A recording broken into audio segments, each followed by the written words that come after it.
እንገስግስ እንታገል እንጋጠም እንፋለም የሚለው ሐሳብ በህይወታቸው ውስጥ የጎደለ ነገር ስለነበረ ነው ስለዚህ በክፍል 2 ላይ ወደፊት ያልሄዱበት ምክንያት አንድ ባንድ ነቅሰን እንመለከታለን እና ይሄ በጣም ደስ የሚያሰኝ ነገር ነው ማለት ምክንያቶቹ ራሳቸው ግልጽ ሆነው ተቀምጠዋል አንደኛውን ሐሳብ ላንሳ ወደፊት መቀጠል ያልቻሉበትን የህይወታቸውን ድካም ዕብራውያን መልእክት ውስጥ እናገኘዋለን አንደኛው ድካማቸው የዕብራውያን ክርስቲያኖች የሰሙትን የህይወት ቃል አጥብቀው መያዝ አቅቷቸው ነበር እንግዲህ ተመልከቱ አለን የሚል ሰው በጌታ ነን የሚል ሰው ከጌታ ጋር ነን የሚል ሰው ግን የሰማውን ነገር አጽንቶ ጠብቆ ማቆየት ካቃተው አለ ይባላል ግን ወደፊት መቀጠል የማይችል ሰው ነው ማለት ነው ለሰሙት ነገር ትኩረት ያለ መስጠት ነገር በህይወታቸው ነበር እና በማስረጃ ሲናገር ምዕራፍ 2 ዕብራውያን ምዕራፍ 2 ከቁጥር 1 እስከ 4 እንዲህ ይላቸዋል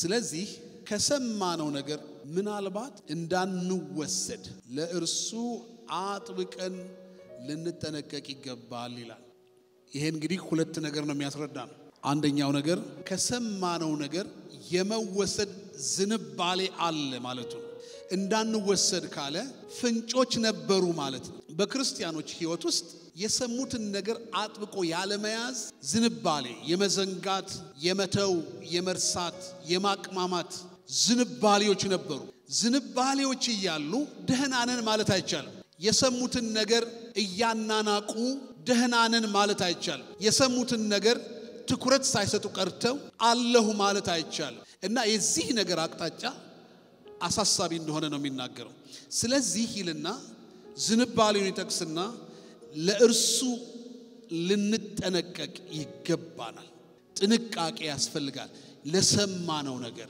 እንዲያውም ጥንቃቄው ዝም ብሎ ጥንቃቄ ሳይሆን እሱን የሚያጸና ሌላ ቃል አለው አብልጠን ከሁሉ በላይ አብልጠን ለሰማነው ነገር ጥንቃቄ ማድረግ አለብን ይሄን ያነሳና ወገኖች ወደፊት መገስገስ ያቃታችሁ አሁን የሚታየው ዝንባሌ የሰሙትን ነገር ማቃለል ነው እናንተ ውስጥ ሰምታችሁ አትሰሙ እና ሲነገራችሁ እናውቃለን ትላላችሁ እንጂ አታውቁ ገብቶኛል ትላላችሁ እንጂ አልገባችሁ ለምን አያያዙን አላወቃችሁ የገባውን ነገር ያወቀውን ነገር ማንም ሰው ተጠንቅቆ ይይዛል እናንተ ጋር ግን የሰማችሁትን ነገር ተጠንቅቃችሁ አልያዛችሁ እናንተ አናናቃችሁት እንጂ ቅልል አርጋችሁ ተረዳችሁት እንጂ ቅልል አርጋችሁ አሳንሳችሁ አያችሁት እንጂ እግዚአብሔር ይሄ የሰማችሁትን ይሄንን ቃል የህይወት ቃል ኢየሱስ ያድናል የሚለውን ቃል የተሻለ ኪዳን የተሻለ ተስፋ የተሻለ አገር የተሻለ ካህን የሚባለውን የመጽሐፍ ቅዱስ እውነት እግዚአብሔር ለእናንተ የሰጠውን የተሻለ ኪዳኑን እግዚአብሔር እንዴት እንደሚያየው ላሳያችሁ በሚል መልክ ጽፎታል በመላእክት የተነገረ ቃል ጽኑ ከሆነ እና ይሄንን የመላእክት ቃል መተላለፍ ብድራት ያለው ከሆነ ዋጋ የሚያስከፍል ከሆነ ይሄ ቃል ደግሞ በመጀመሪያ የተነገረ ነው እግዚአብሔር የተናገረው ነገር ነው ዕብራውያን ምዕራፍ 1 ቁጥር 1 እስከ 3 ያለውን ሐሳብ እዚያ ውስጥ ጸሐፊው ያሰበ ይመስለኛል በመጀመሪያ እግዚአብሔር ለአባቶቻችን ተናገረ እነሱ ደግሞ ይሄንን ቃል ሰምተው ለኛ ተናገሩ እንደገና ደግሞ በእኛ ህይወት ጸና እንደገና ደግሞ እኛ ለእናንተ አጸና ነው እግዚአብሔርም ተጨምሮ በሰማችሁት ቃል ላይ ምልክትም ድንቅም አድርጎ ይሄ የሰማችሁት ነገር የከበረ ነገር ነው ብሎ አረጋገጠላችሁ እና እግዚአብሔርም ቀጥሎ መንፈስ ቅዱስን አደላችሁ የጸጋ ስጦታን ሰጣችሁ የውስጥ ኃይልን ሰጣችሁ የመረዳትን ኃይል ሰጣችሁ ተመልከቱ እግዚአብሔር እንዴት እንዳጸናው እና እግዚአብሔር ያጸናውን ነገር እግዚአብሔር ያከበረውንና የሰጣችሁን ነገር እናንተ አቃለላችሁት ስለዚህ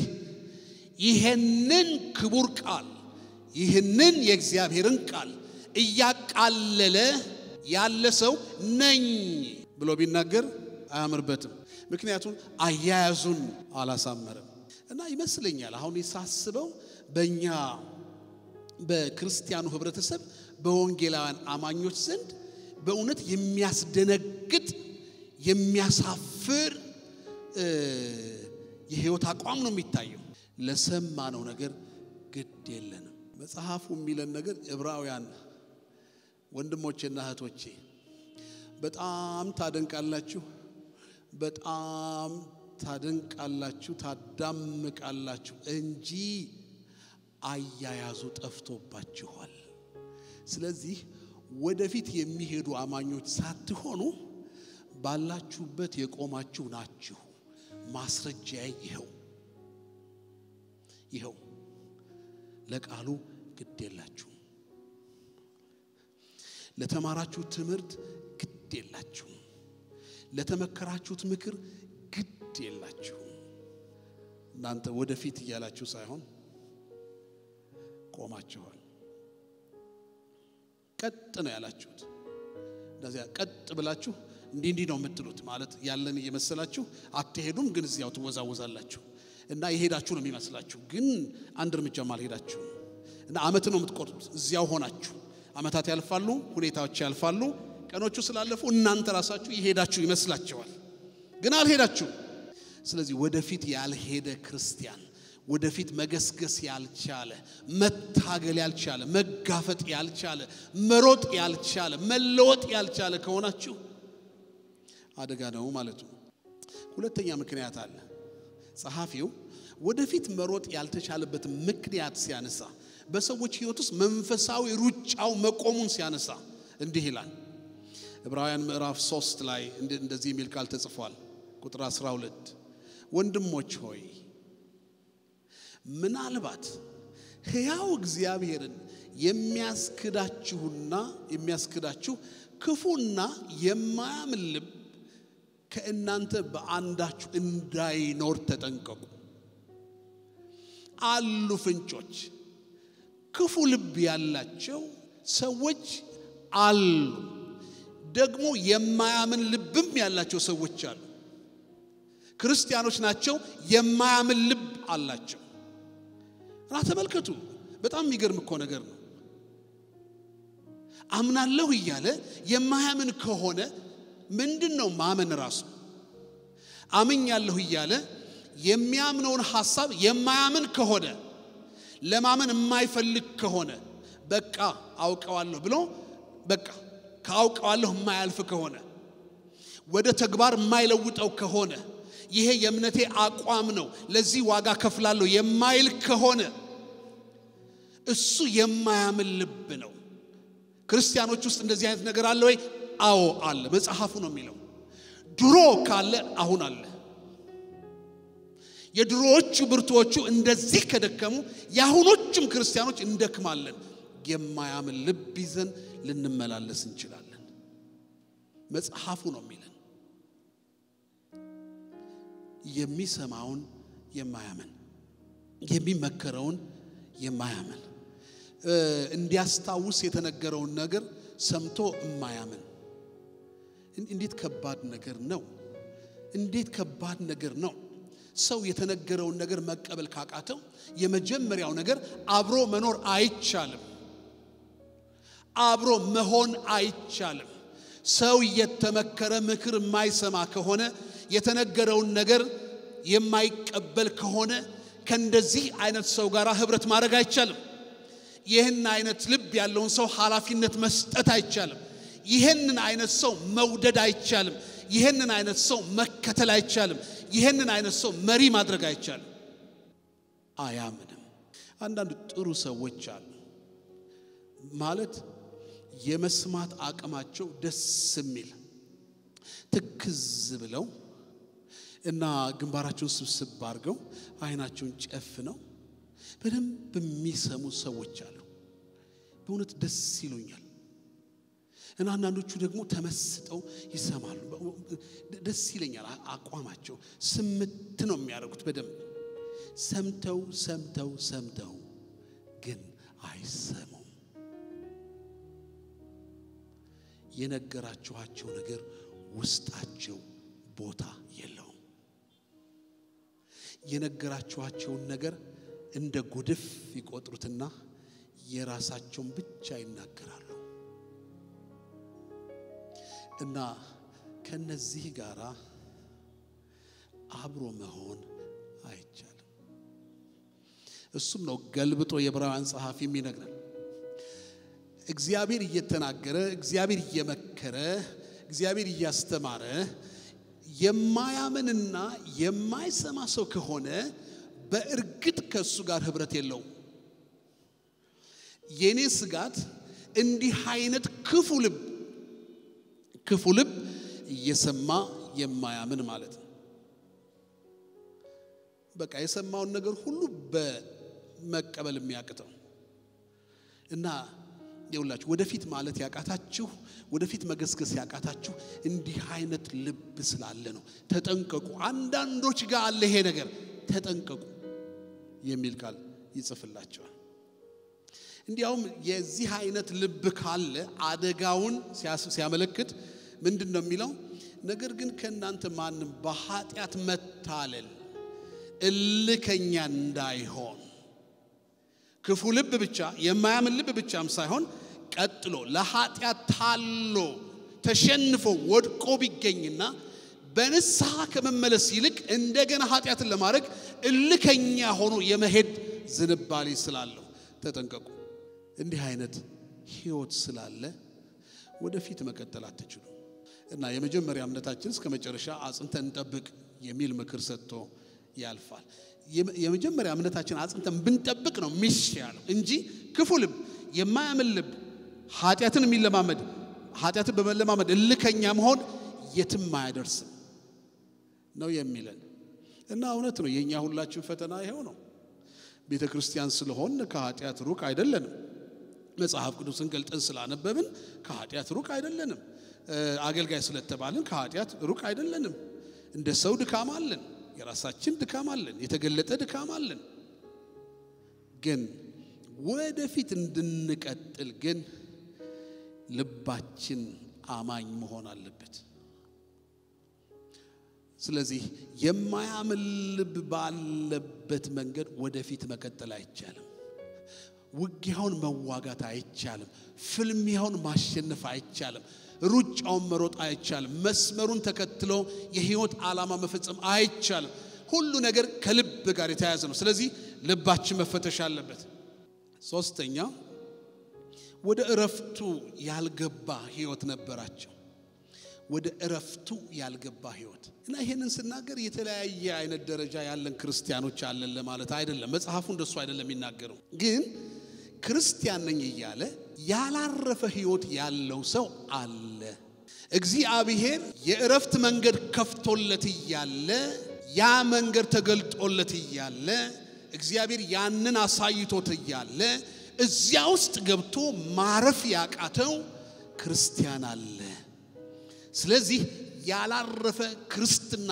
አለ እረፍት የማይሰማው አረፍኩኝ ዳንኩኝ የእግዚአብሔር ልጅ ሆንኩ እግዚአብሔር ተቀብሎኛል ማለት ያቃተው ክርስቲያን አለ ይሄንን ሲናገር ተመልከቱ ንግግሩን ዕብራውያን ምዕራፍ 4 ቁጥር 10 ላይ እንዲህ ይላል ወደ እረፍቱ የገባ እግዚአብሔር ከስራው እንዳረፈ እርሱ ደግሞ ከስራው አርፏል ክርስቲያን ነኝ ያለ ሰው ካለ እርፍ ያለ ሰው ነው በጸጋ መዳኑ እረፍት ያመጣለት ሰላም ያመጣለት ጽድቅ የክርስቶስ ጽድቅ የሆነለት የክርስቶስን ጽድቅ ተጎናጽፎ በድል የሚሄድ ቅድስና የሚሸተው ለእግዚአብሔር ተለይቶ ለመኖር የሚጓጓ ጌታን ለማገልገል የሚተጋ ይሆናል እንጂ በሌላ መልኩ አይገለጥም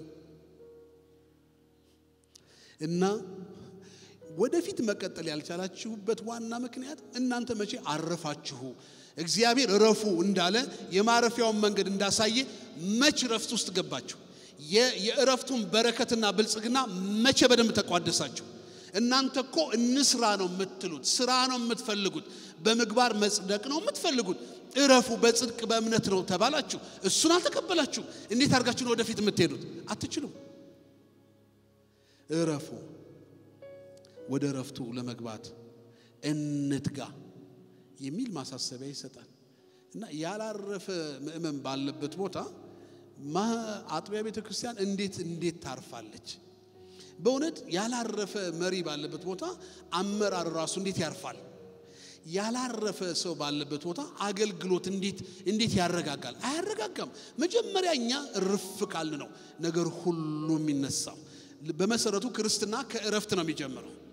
በመስቀሉ የተገኘውን የድነት ተስፋ ተቀብሎ ከሱ በተገኘው ትሩፋትና ጸጋ ነፍሳችን ሐሴት ስታረግ ነው እሱ ነው የሚያሳርፈን።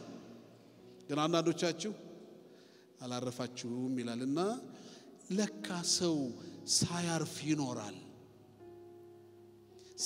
ይኖራል ለካ። ወደ ጌታ የተሰበሰቡ አንድ አለቃዬ ነበሩና በጣም ቆንጆ ሚስት አሏቸው እና ቆንጆ ናቸው እና ልጆቻቸውም በጣም ቆንጆ ናቸው እና ቤታቸውም በጣም ቆንጆ ነው፣ ሰፊ ነው እና መኪናቸው ደግሞ በጣም ቆንጆ ነው፣ ላንድ ሮቨር ይባላል። አቤት አታውቁትም መሰለኝ። እኛ የድሮዎቹ ነን የሚገባን። ለኛ ላንድ ሮቨር ያሁኑ ምንድነው ቴልሳ ነው መሰለኝ ያሁኑ። እና ባየኋቸው ቁጥር እቀናለሁ እኔ። ደግ ቅናት አለ አይደለ? ምቀኝነት አይደል? ደግ ቅናት ማለት ጌታ እንደሳቸው ብታረጊ በቃ ባለቤታቸውም ቆንጆ ልጆቻቸውም ቆንጆ ብዬ እመኛለሁ። በጣም ኑሯቸውን ሲሪየስሊ መከታተለው ስለሚማርከኝ እንደ ሞዴል ስለመወስደው።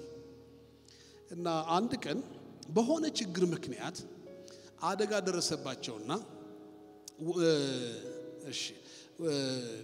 በጥይት ተመቱ። ታሪኩ ሌላ ስለሆነ እንዳልጠቅስ ብዬ ነው። በጥይት ተመቱና ጥይቱ በአንድ ጎናቸው ገብቶ በዚያኛው አቅጣጫ ምንም ሌላ ነገር ስጋት ሳይፈጥርባቸው በገባበት ቀዳዳ ወጣ እና ታከመው መጡና ምስክርነት አለኝ ብለው ጠየቁ። እና ሰው ሁሉ ደንግጦ እግዚአብሔር እንኳን አተረፈውት ምናምን ሲል መጡና ፑልፒት ላይ ቆመው እንዲህ አሉ። እኔ በጣም ነው የደነገጥኩት። ከዚያ ጊዜ ጀምሮ በቃ ደነገጥኩ። እንዲህ አሉ።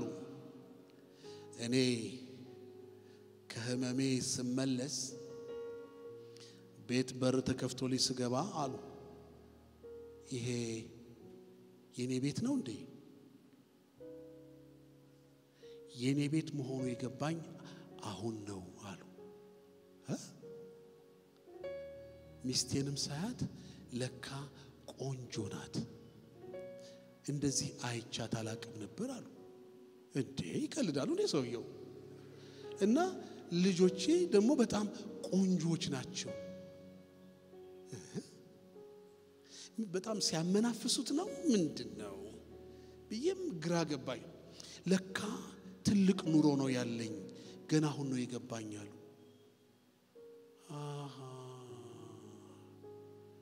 ለካ ሰው ሳይገባ ይኖራል ለካ፣ ሳያርፍ ይኖራል ለካ። ሳይታየው እንደታየው ይገባል ይወጣል፣ ሳይረካ ይገባል ይወጣል። የኔ ነው ሳይል አለው እየተባለ የራሱ ሳያረገው ይኖራል ለካ። እኔ ግራ ገባኝ። ምን ማለት ነው ጌታ ሆይ? ሰው እንዲህ አይነት ኑሮ ውስጥ ሆኖ እየኖረ እንዴት ገና ዛሬ ታየኝ እንዴት ይላሉ? እስከ ዛሬ በማን አይን ነው ያዩት? እስከ ዛሬ ሚስታቸውን በማን አይን አይተው ነው አብረው ሲገቡ ሲወጡ የነበሩት? ልጆች ሲወልዱ በማን አይን አይተዋቸው ነው? ምንድነው ይሄ ነገር አልኩ። ለካ ሰው ያለበት ቦታ ሆኖ ሳይገባ ሊኖር ይችላል። ሰማችሁኝ የምለው ነገር? ሳይገባ ውስጡ ሳይገባ ሳያርፍ ሳይደሰት ሳይረካ ሊኖር ይችላል።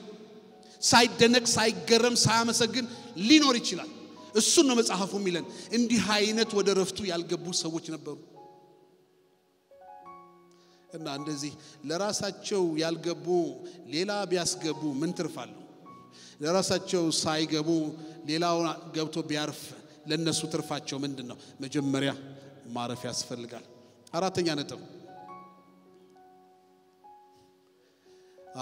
ነጥብ ወደፊት አለመገስገሳቸው በማስረጃ ነው የሚናገረው። እንዲህ ይላል። ይሄ ደግሞ ደስ ያሰኛል። እንዲህ ይላል፣ ኢየሱስ በሕይወታችሁ ውስጥ የመጀመሪያ አልሆነም። ክርስቲያኖች ወደፊት መቀጠል ያቃታችሁ ምክንያት ማስረጃ አለኝ። ምክንያቱም ኢየሱስ በሕይወታችሁ ውስጥ አንደኛ አይደለም። አንደኛ ማለት ሁለተኛ አለ ማለት አይደለም ቋንቋ ስለሌለን ነው ኢየሱስ ከሁሉ ይበልጥ ነበር እናንተ ግን ከሁሉ እንደሚበልጥ መቀበል አቃታችሁ ስለዚህ ኢየሱስ በህይወታችሁ ውስጥ ቦታ የለውም የኢየሱስ ነን ትላላችሁ እንጂ ኢየሱስ አልበለጠባችሁም ኢየሱስ ካልበለጠ የኢየሱስ ነን አትበሉ ኢየሱስ የመጀመሪያ ካልሆነ በህይወታችሁ የኢየሱስ ነን ብትሉ አትችሉም ወደፊት መሄዳችሁ የህይወት መስመር አይሆንም እርካታ አይሆንም እምነት አይሆንም ተስፋ አይሆንም ድነት አይሆንም ኢየሱስ አልበለጠባችሁ ማስረጃ አለኝ ይላል ጸሐፊው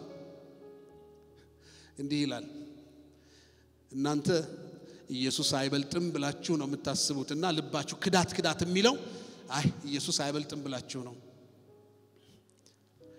ኢየሱስ የሚበልጥ መሆኑ ከልቦናቸው ከህሊናቸው ተሰውሯል ይሄንን ሲያስረዳ እንዲህ ይላል ዕብራውያን ምዕራፍ 1 ቁጥር 4 ላይ እንዲህ ይላል ኢየሱስ ከመላእክት ይበልጣል አሜን ልባችሁ ክዳት የሚለው የመላእክት አስተምሮና ልምምድ እና የመናፍስቱ ዓለም ናፍቆት ልባችሁን በጣም ስቅል የሚያደርገው ልንገራችሁ ኢየሱስ ከመላእክት ይበልጣል ከመላእክት ይልቅ እጅግ የሚበልጥ ስምን በወረሰ መጠን እንዲሁ ከነርሱ አብዝቶ ይበልጣል ይላል ኢየሱስ የሚለው ስም ከየትኛውም የመላእክት ስም የበለጠ ስም ነው እርሱ ከነሱ ይበልጣል የሚበልጠው ግን በልቦናችሁ የበለጠ ሆኖ አልተገኘም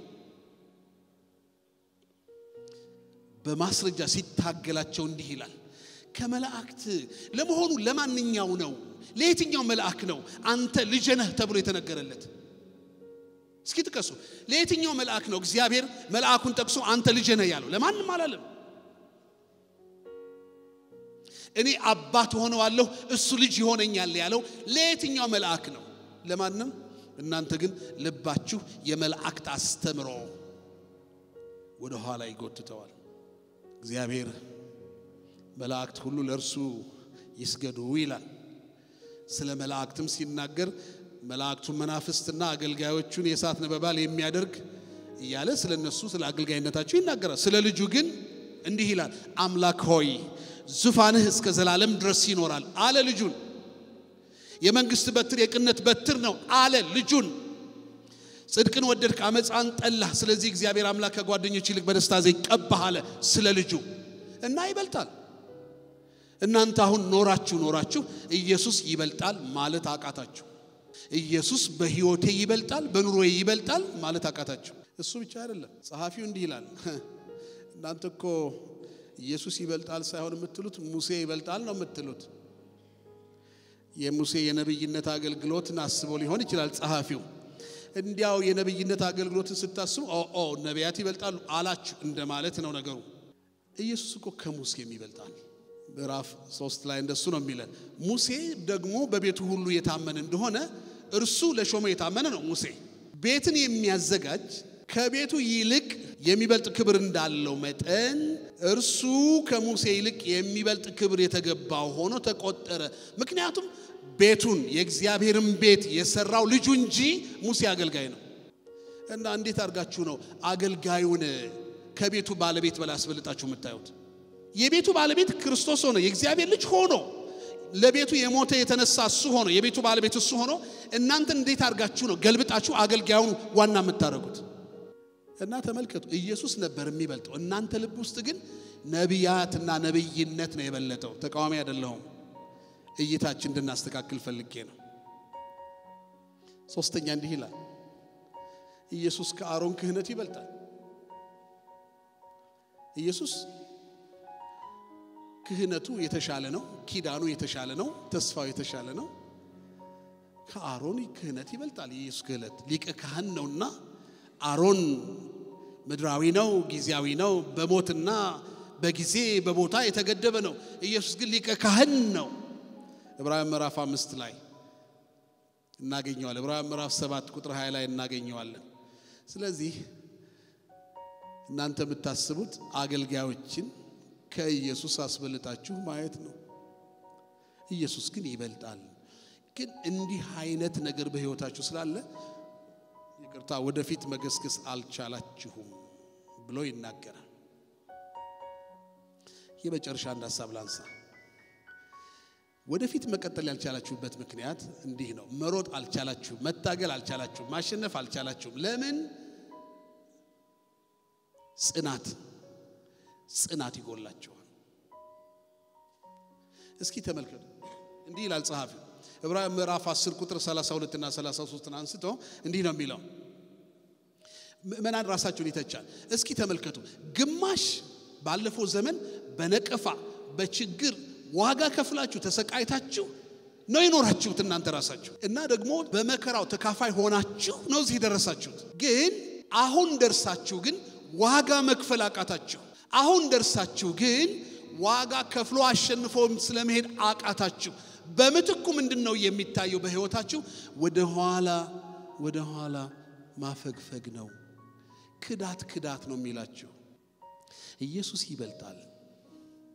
ለሰማችሁት ነገር ተጠንቀቁ፣ ወደ ረፍቱ ግቡ ካለ በኋላ ዋናው ትልቁ ነገር መቀጠል መቻል ነው፣ መሮጥ መቻል ነው። እንሂድ ነው የሚለው። እንሩጥ፣ መስመራችንን ጠብቀን እንሂድ።